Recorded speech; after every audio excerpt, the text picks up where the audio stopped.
Yo. All right. And I'm here with, WillchairJimi, AKA. Darius Butler. Yes. All right, Darius. What you rather go by, WillchairJimi or Darius? It don't matter. WillchairJimi. Yeah, Jimmy. Jimmy, fool. Jimmy, All right, Jimmy. First of all, you gotta, you know what I'm saying, rep your city, man. Where you from? Yeah, Uptown DC all day. 202 shit. Facts. Now you Can I cuss here or nah? You can cuss. Let's get this out the way now. You can cuss. All right. So, you say you from Uptown DC. Yes, sir. You know what I'm saying? And what you do, man? What's your occupation, man? Shit, I rap, make music, entertain. How you want to put it? I can put you in the studio. I could be the one behind the computer, engineering your sound, making you sound right. I can help you come up with a song. I could even help you write one. I might got one for you already. You never know. I do a whole lot. Word. You say you from Uptown DC. Yes, sir. You feel me? So, tell me a little bit about that, man. Tell me about growing up in DC. You know what I'm saying? How that was. I guess it's your average inner city life. Try to stay out of as much trouble as you can. It's real small, so everybody know each other. It ain't too much you're gonna do that ain't nobody on the other side of town will hear about.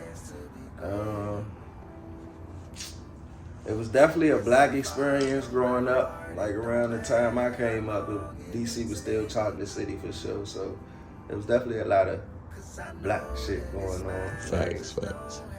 Caribbean Fest, and we used to have a whole bunch of teen clubs growing up and shit. They don't really do that no more. It was solid. I can't complain about it. Now, for the people that don't know, you feel me? Because I know, from Maryland. Tell me about some of the people, you know what I'm saying, some of the artists, if you will, that came out of DC. All right, I'm trying to think out of DC.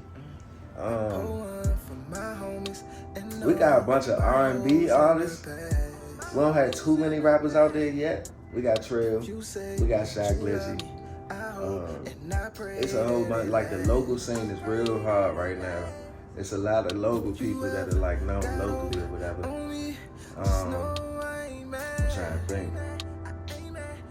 For artists from the city. Yeah, we got rappers. I don't feel like we got no artists yet. Like, we got rappers, though.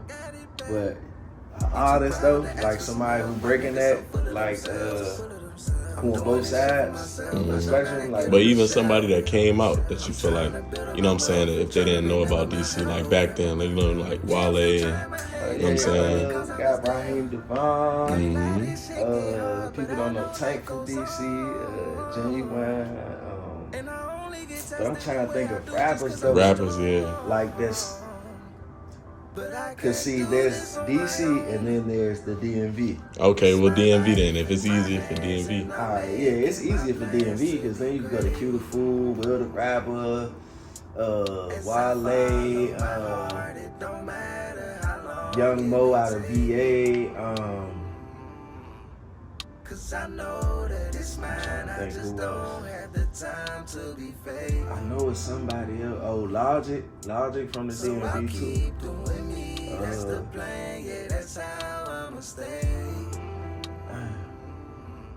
I can't really think of too many other people. I don't really be bumping that drill shit like that. Yeah. But I know it's a whole bunch of them though. For sure. You mentioned Will, you feel me? Yeah. But I'd probably say, all right, so you say you're a rapper, you grew up in Uptown. What made you get into music, or what made you get into rapping? Like what? I guess it started with me liking to write poetry. Like, what was that, fourth grade, I had a poem published in a whole little anthology and all that. Oh, okay. So I guess it started with that, and then it was kind of just me and my childhood friends, me and two of my brothers that I grew up with, we started rapping. We just used to drum on books and freestyle over the beat.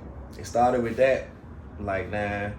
Then by the time I got like 12 and 13, I was like writing songs, writing raps. I was writing them down or whatever. And then by 15, I was recording myself in the house.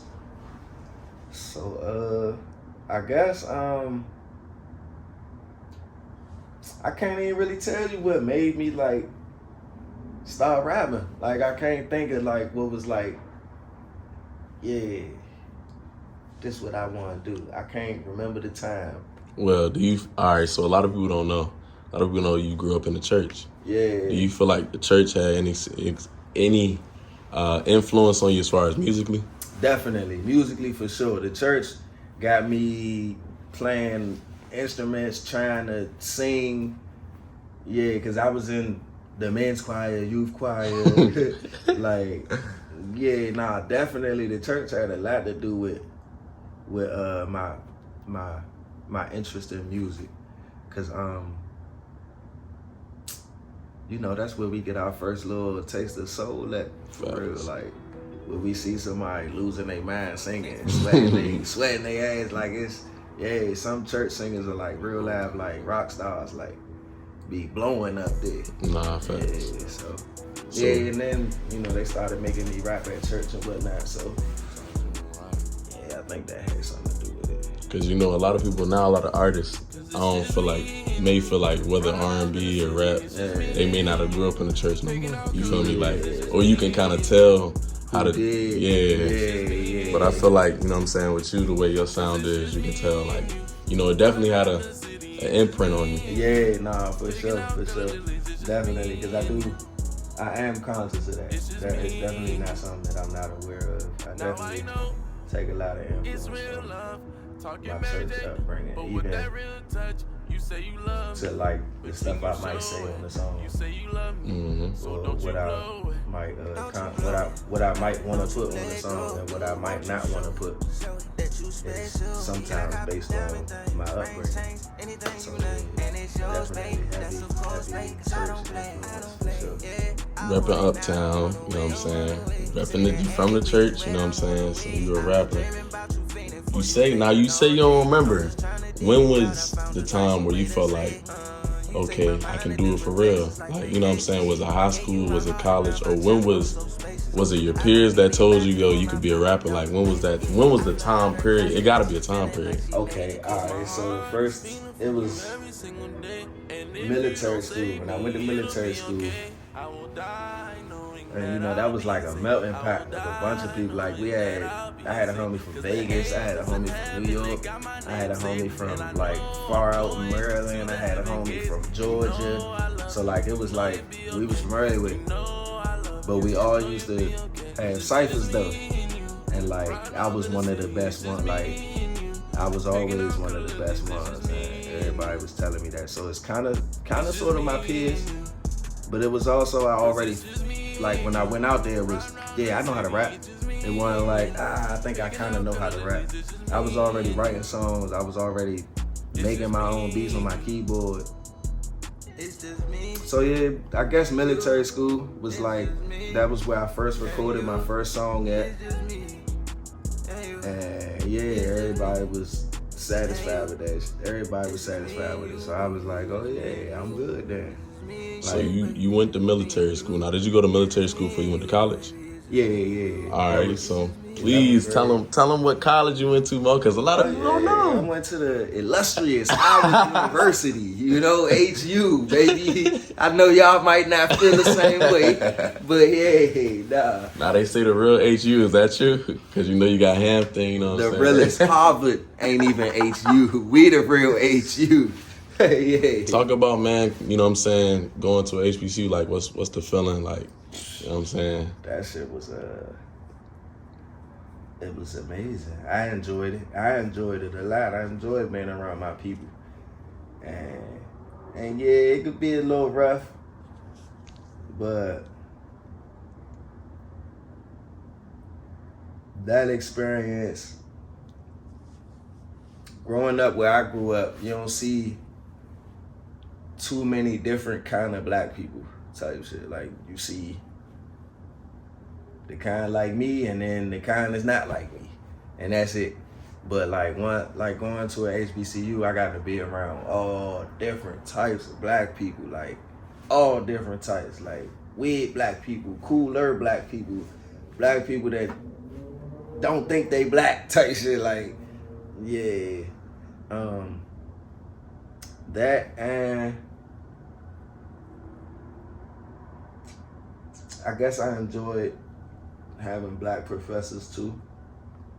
Like, it was definitely a level of connection there, like, to where I didn't feel so, because I remember in high school or in middle school, sometimes you don't have that connection with your teacher, so you don't even feel like you can go and talk to them, like, after class or nothing like that. But, like, all of my professors, I felt like we had almost kind of like a one-on-one kind of relationship, as opposed to where it was just like one teacher teaching 20 people type shit. It really, they make it feel like, that made it feel like, a lot of my teachers made it feel like it was me and them in the classroom and not me and 20 other people type shit. And they were able to do that with the whole class pretty much. Like, it was, it was definitely an experience. And, you know, the party life, too lit, super lit. Girls, super lit.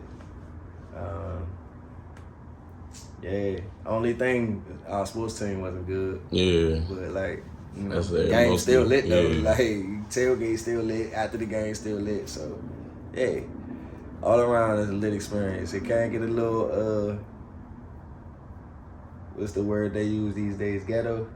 It can't get a little ghetto, but, you know, that's where we from though. Yeah. So, like, hey.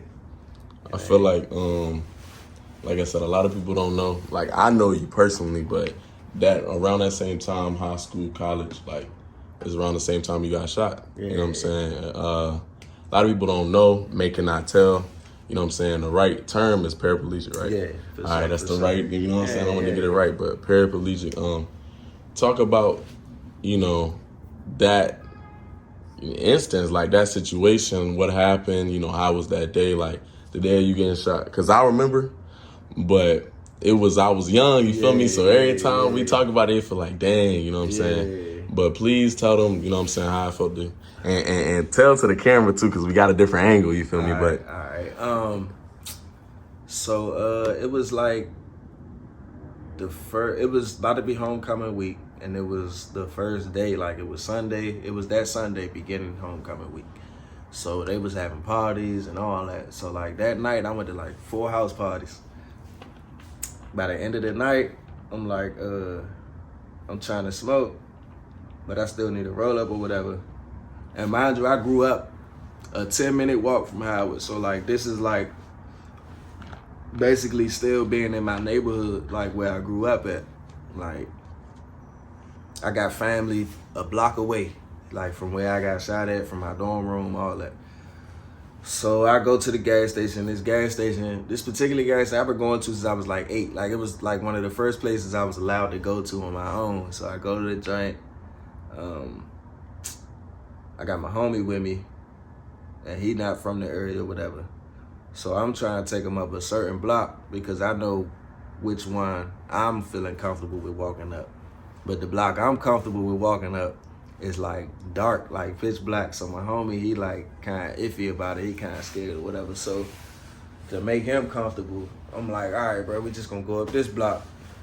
Walking up the block, get like halfway, I feel like a little presence behind me. And the way it seemed like I turned around before he shot, but like he shot and then I was turning around at the same, it's like it happened at the same time. So that's why I didn't get hit in the front, but I felt like I saw the gun shooting though, like. But hit the ground, dude run, my homie run. I'm processing what just happened, realizing it ain't a dream or whatever. People start coming outside, asking me what happened. I'm telling them. I'm like, call the ambulance. They call the ambulance. Police come. They asking me all type of dumb shit. Who you beefing with? Who did it to you? Da-da-da-da-da. And like, in hindsight, I understand they was asking me that because they wanted to know before I might have passed or whatever. But when I was there, I'm like, man, y'all asking me this shit. Where's the ambulance, man? Right. Like, where the ambulance at? So they finished asking me questions. Get me in the ambulance. Mind you, this whole time I ain't passed out. I'm awake this whole time, and I don't know how long it is, but I was definitely awake the whole time. Then they got me in the back in an ambulance, asking me questions. They get me to the hospital. The doctor like, we're gonna put you under for surgery, and they put me under. And then next thing I know, I woke up in the hospital bed. Doctor came and explained to me what happened, telling me I was paralyzed, and all that time was like a blur, because I was like that, you know, that in and out of sleep, like when you're in the hospital shit. I was like that. So it was like I woke up to hear that, and then right after that fell asleep, and then woke up, and my family was dead, and then fell asleep, and then woke up, and I was in another room, and then they was telling me about switching me to a regular room and all that. And then my path to recovery was like 2 months. That happened October 13th. I got out the hospital November 19th. No, December 19th. I got out the hospital December 19th, a week before Christmas. And yeah, went through rehab for 2 months. They taught me how to use a chair, taught me how to get adjusted to this new life. Talked to a couple psychiatrists while I was in there, just to keep my head right. And yeah, that's it. That's the whole little journey. The most painful part was the healing from the surgery. That was the most painful part. Like, it was that 2 weeks after. Yeah, it was that 2 weeks after getting shot. That was the most painful part. After my stomach healed from like the staples and whatnot, I was pretty good. I was pretty alright after that shit. But before that though, yeah, excruciating pain. Like they used to have to give me the hardest drugs in the hospital. Like, yeah, knock me out, put me to sleep, man. Like, when you could gather yourself, when you could, like, actually, you know, people was probably coming to visit you by then, you know what I'm saying? Like, when it wasn't too bad on the drugs, like, what was going through your head, man? Like, you know what I'm saying? Because me personally, like, if I got shot, I can't imagine, you know what I'm saying? So I know for you. Type shit. And I just remember, like, getting that call, like, my mom getting that call, and she telling me while we on the way to school, you know what I'm saying, Darius got shot. And I'm just thinking, my mind racing, like, what? You know what I'm saying? Yeah. But I can imagine he was like a kid. So yeah. It was like, yeah, mine went. Especially, you know what I'm saying, you just was walking. Yeah. So it's like, mentally, can you even take me through just in a sentence how you felt? If you could say one sentence. Shit, glad to be alive. Yeah. Yeah, that's what it was. Cause at the time, we had an inkling that Maddie was on the way. We ain't know for sure nothing. It was just like those beginning little, that late text, you know. It was just those little beginning stages. And then by November, it was confirmed that, you know, my daughter's mother was pregnant. So a lot of it was, I get to be here to see my baby. Like, that's what a lot of it really was. I was just happy that I was gonna get to be here for my daughter. Like, and I ain't even know, like, she was gonna be my daughter. At the time, I was hoping for a son. I was calling her my son type shit. But like, yeah, that's really what it was. It ain't never really, I don't know why that shit ain't never really crushed me. Like, I cried about it, but it was like after I did that, it was like, yeah, life goes on type shit. Like, yeah, I had one little, I had a few. I ain't gonna say one, but I can remember the last one that I had, the last breakdown I had about this shit. And I was definitely still in the hospital. And since then, it's just been like, this is life, you know? Life don't stop because of this shit. I still do a lot. I'm still capable of a lot, you know? And being put in this situation and having the mind that I have, it kind of makes me feel like an ambassador almost. Like, I ain't gonna say an ambassador because there's definitely people out here like still doing their thing in chairs and still smiling and still happy and still moving. But I feel like for you, cause you grew up like the way you grew up, like you said, Uptown is kind of close knit. You feel me? And you know everybody, and you was one of those people that was just kind of fake famous on, like, you know what I'm saying, on some, you know what I'm saying, you knew a lot of people. Yeah, for like, sure. So I feel like the reason why you may be more of a role model to other people because you touchable, like people can actually see you every day. You know what I'm saying, rolling throughout the street. That's how you got your, like, talk about your nickname, Wheelchair Jimmy. Like, hey, where you get that from? Oh yeah, well that's it's funny. I hate to tell this story because it be seeming so like, but like basically because I always sang and rapped on my shit. Like that was the thing like that I was known for in high school. Like I rap my verses and then sing my hook. And so like when Drake came out, I remember the first time I heard about Drake, my homie called me. He was like, bro, it's somebody, bro, sound like you. Not he sound like you, but he sound like you though. Like he do what you do. Like, you know how you be singing and rapping? Like he do that shit too, type shit. So I'm like, oh, all right, let me check him out, type shit. I check him out in the family. But I always got that little comparison. So I was like, well, all right. And he was a wheelchair character. All right, he gonna steal my shit. I'm gonna steal his shit. Oh, Jimmy.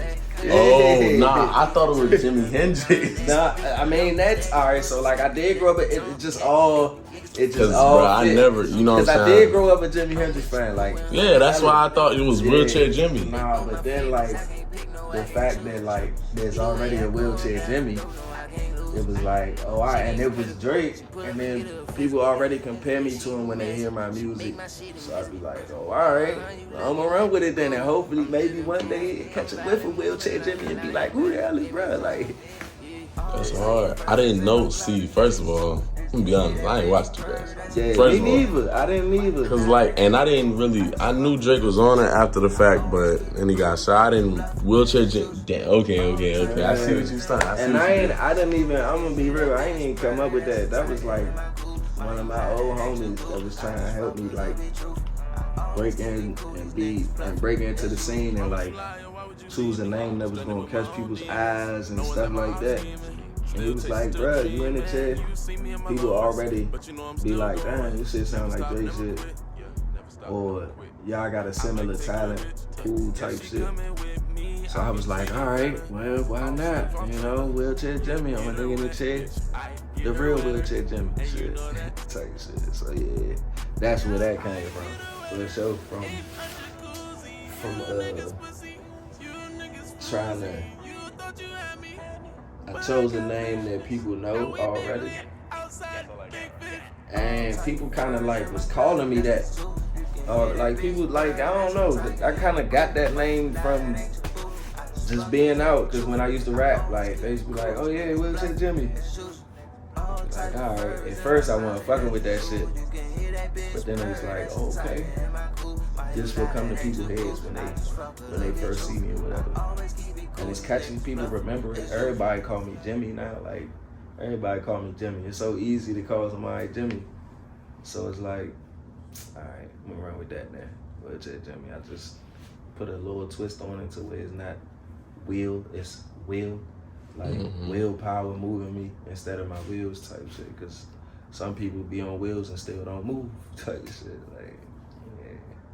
So it takes more than wheels to move that chair. Definitely. Nah, I mean, you talked about getting your name, you know what I'm saying? You got a little status quo. Even though you in a wheelchair, you ain't letting it stop you. So now you on a really adulthood, and now you feel me? Like, you got a kid on the way, you know what I'm saying? Life, you could really say life really hit you fast, like quick. Yeah, definitely. Nigga went from a freshman in college to a whole, like, dang. Oh, man. Yeah, that shit happened fast. And It's crazy you say that, because I definitely felt older than all my friends, like when I was in college, and like after that shit happened and I went back and like I had a kid and all that, like I definitely felt like I was in a different phase of life than all my other peers and shit type shit. Like they was all talking about school and class, and that was their biggest worry. But I was still going to school, but my daughter was in my dorm room with me, type shit. Like, yeah, so it definitely was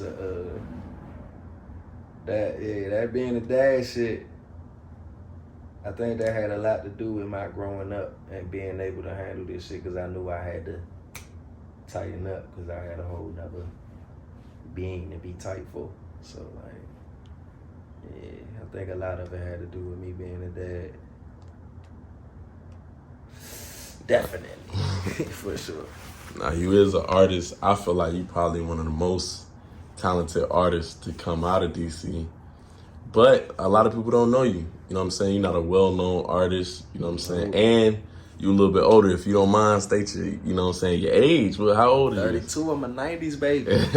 1990, baby. So you really fighting against all odds. Like, especially now, you a little bit older, but you still in the game. You still going hard, dropping music.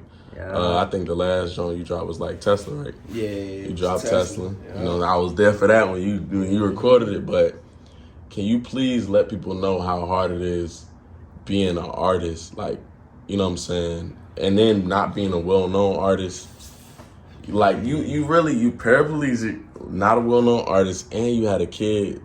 So it's like, please tell them how hard it is to be technically. When you're an artist, I feel like sometimes you're an entrepreneur. Yeah. Because you gotta really model yourself if you want, whether you want to be in a label, whether you don't. Like, you have to, you know what I'm saying? So you an entrepreneur and you older now, you gotta adjust. Like, first talk about being an artist in general, chasing that dream, and then now being a little bit older but still wanting to achieve, you know. So, like, chasing that, like, my early 20s, I did a bunch of open mics. I did a bunch of talent shows. I tried to get in front of as many people as I could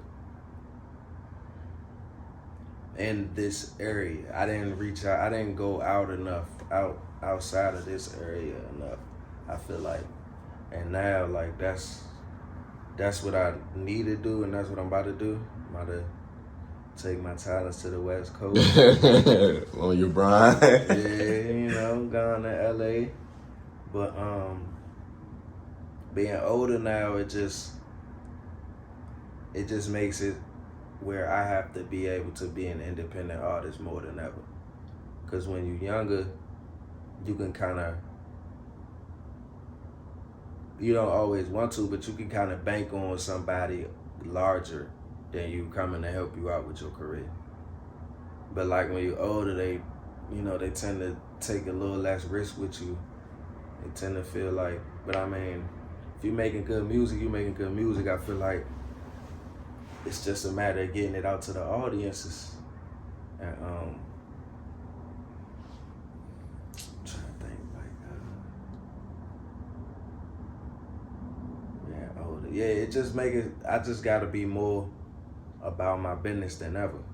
Like, I feel like being an older artist, like, you gotta have your ducks lined up way more in a row. I feel like I'm more capable of speaking for myself.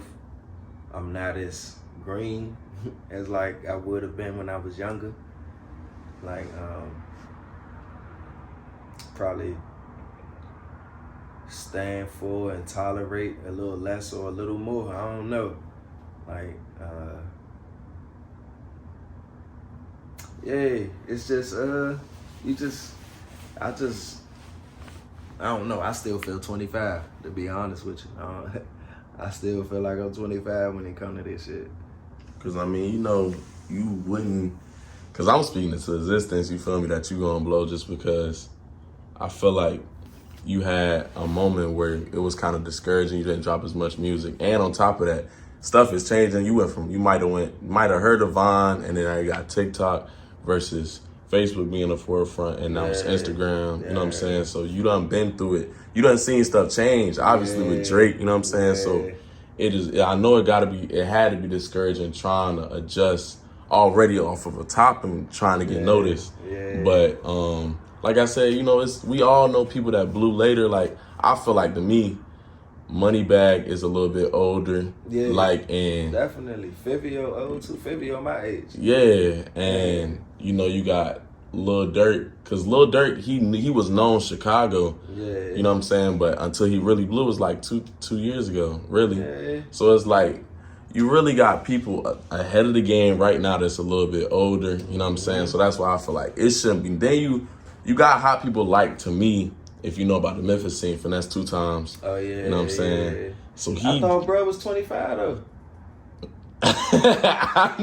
He don't look 25. He do, bro. No, I ain't gonna lie. I definitely seen some of this. But regardless, even if he 25, I feel like it's a certain age range where people want to see music, like 19. Hey, you know how Lil Wayne blew when he was 15. NBA Youngboy blew when he was 17. You know what I'm saying? But you got people that's older, you know what I'm saying, that's still going. And I feel like it's definitely a gap that needs to be touched between that age era. Because like 40 and the 25. Like millennial, you know what I'm saying? But sure. To say all of that, what do you feel like is the biggest motivation for you to keep going? I really just love making music, honestly. Like,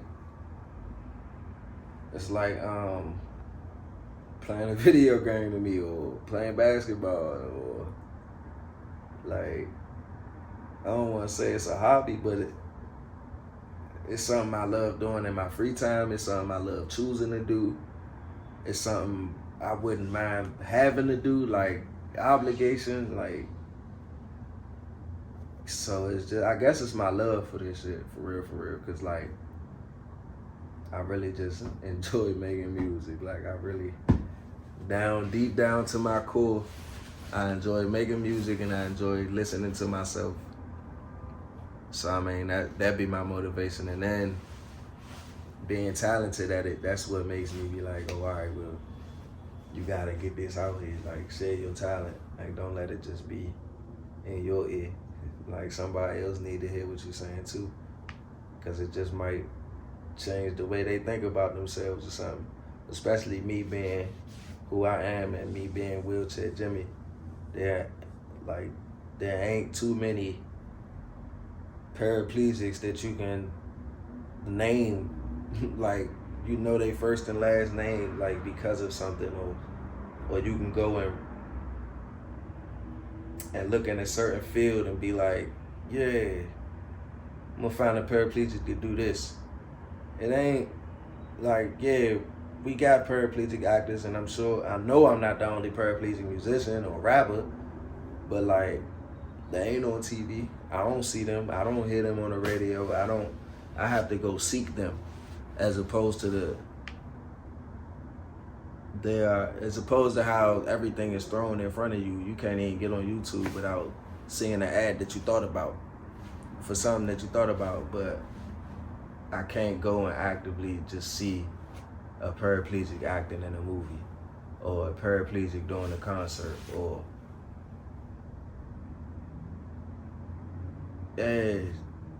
it's like the inclusion is like, and I hate to be like that, but it's real though. You know, the inclusion ain't there. Like, it's not a inclusive thing. So I'm trying to break that mode too. Like, I'm trying to break that mode to where they not looking at paraplegics like, oh, they can't do this or they can't do that. It's like, nah, they can do this too. And they mess around and be better than the nigga that's walking doing it. So like, yeah, that's part of my motivation too. Like, to prove or to show the world what people in my position can still get out here and do. Okay, I rock with that answer. You definitely, okay, you talking, Jimmy. I ain't gonna lie, but okay. So you said show the world. So now I ask you, I'm gonna ask you some songs like, all right, so You got a few songs out on Apple Music on different places. What is one song you would advise somebody to listen to if they just getting to listen to you? First listen, like, you know what I'm saying? First listen? Mm-hmm. Ooh. Cause you know I'm not gonna toot my own horn, but I do got a song out with you. Yeah, and it's low key. It's like top 7. Yeah, like it's 5, like it's like top 7 right now, Mo. Like of your little Apple Music. I was like, okay. Cause I guess, all right. So when I be thinking about that, I make so much different kind of shit. I be going off the person. Like if it's like a personal thing to where it's like we standing in front of each other, and I can gauge what kind of shit you might want to hear. Okay. I might be like, so I was gonna ask. All right, so first listen, just on some riding through the city, like on some I need to get somewhere and I need to get there fast. Oh yeah, man. Go ahead, bump Tesla. Okay, yeah, Tesla. Bump Tesla. But I mean, the feelings. Yeah, Tesla might be the most turnt joint I drop. I be trying to drop turnt music and not so much deep shit, but like I'm a deep person, so it kind of just be happening like that. Cause for real, what I want to say is go listen to Be Great. Mm-hmm. That's really the one I want everybody to go listen to. Like that's the one like I want you to listen to and sit back and reflect and think, and I wanted to make you want to go do better, cause really that's really what I want for everybody. Everybody just do better and be the best person they can be. Like it's hard enough. The world is hard enough. You don't gotta make it harder than being a certain way. Cause I know that it's mine, I just don't have the time. Alright, I got 2 more questions for you, and it's in the same thing. So if you could give yourself advice, you know what I'm saying, your younger self, probably about 5 years ago, what would be the advice you would give yourself? And you know what I'm saying, even though you're older, 32 years young, you know what I'm saying, where do you see yourself 5 years from now? The advice I give myself from 5 years ago is stop being scared and go ahead and make your move to LA. I've been wanting to move to LA for a long time, and I just never, well, I ain't gonna say I never got to go or to leave, because I was staying for my kid, but at the same time I could have chased my dream a little harder. Yeah, go a little harder. That's what I would have told. That's what the advice I give myself 5 years ago. Go a little harder. Don't second guess yourself. Go ahead, sell it all. Go ahead, put it all on the line. Take your chance. You don't get that time back. And you never know. And in 5 years, I see myself a successful musician,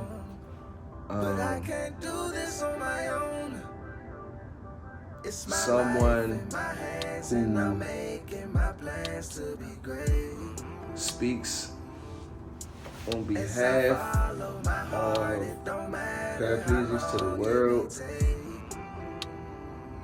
to change certain things for us. In 5 years, I definitely feel like I'm gonna be, because I do got this plan, and I'm gonna do it in 5 years. Like all throughout DC, there are like messed up sidewalks and like sidewalks without curbs that you can go down, so like it's not accessible. Not at all. So like my plan is to just have a construction crew that's just going to change that shit like overnight. Like we not waiting on no city zoning shit, none of that shit. Like I got my construction crew, This the ramp right, this the curb right here. All right, y'all fix it, make it look like the curb. You know how the joints got the little braille for the blind people. Like, do that right here. Like, and I want to do that all throughout the city and eventually all throughout the country type shit. And I ain't trying to have to wait on no city ordinance. I ain't trying to have to wait on no money from the city, none of that. Like, I want to do that myself. And that's something I'm trying to do in 5 years for sure. Like, definitely, at least in DC. Like, at least in DC. Word. Yeah. Well, I feel like this was a solid interview. This is probably my first just interview, not podcast. But okay. Yeah, this was different for me for sure. But tell the people where they can find you at. You know what I'm saying? I'm on Instagram, WillchairJimi. That's WILL, and then chair, and then Jimmy JIMI. I'm on Twitter. That's Finesser_X. I got a Facebook. It's WillchairJimi, my same artist name. You can find me on YouTube, same thing, WillchairJimi. Like, I try to make it easy for people to find me, so I make sure I put everything under the same name. I'm on Apple Music, I'm on Spotify, I'm on Amazon, I'm on Tidal, I'm on Shazam. You can find me through there. All my songs is on TikTok, all I'm on Facebook, all I'm on Instagram. Yeah, that's where I'm at. For sure. For sure. Well, you heard it here first. I appreciate you, man. Appreciate you. Nah, no questions, bro.